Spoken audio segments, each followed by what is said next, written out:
এই রাখি উৎসব আজকে গোটা পৃথিবীর অনেক দেশেই উদযাপন হয়। ভারতবর্ষের বাইরেও যেমন নেপালে এই রাখি পূর্ণিমাকে জানাই পূর্ণিমা বলা হয়। হিন্দু ও বৌদ্ধ উভয় ধর্মের লোকেরাই এই দিনটি পালন করেন। এছাড়াও মরিশাস, ফিজি, বাংলাদেশ, যুক্তরাজ্য, মার্কিন যুক্তরাষ্ট্র, কানাডা, দক্ষিণ আফ্রিকাতেও এই দিনটি, যারা ওখানে ভারতীয়রা থাকেন বা অনেক ক্ষেত্রে সেখানকার স্থানীয় মানুষরা মিলেও এই দিনটিকে পালন করেন।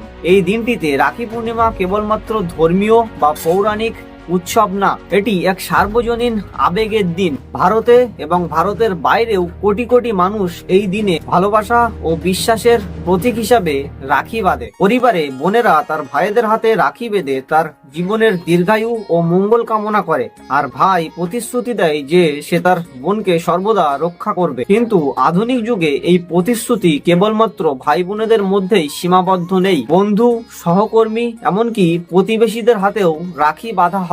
সাংস্কৃতিক বৈচিত্র্যে ভারতের বিভিন্ন অঞ্চল বা বিভিন্ন রাজ্যে এই উৎসবের বিভিন্ন রকম রূপ দেখা যায়। যেমন মহারাষ্ট্রে এটি নারালি পূর্ণিমা নামে সমুদ্র দেবতাকে পুজো করার দিন। নেপালে ও উত্তর ভারতের কিছু অঞ্চলে রাখি পূর্ণিমার সাথে জানাই পূর্ণিমাকেও উদযাপিত করা হয়। পাঞ্জাবে কৃষকেরা এই দিনে নতুন মৌসুমের ফসলের প্রার্থনা করে।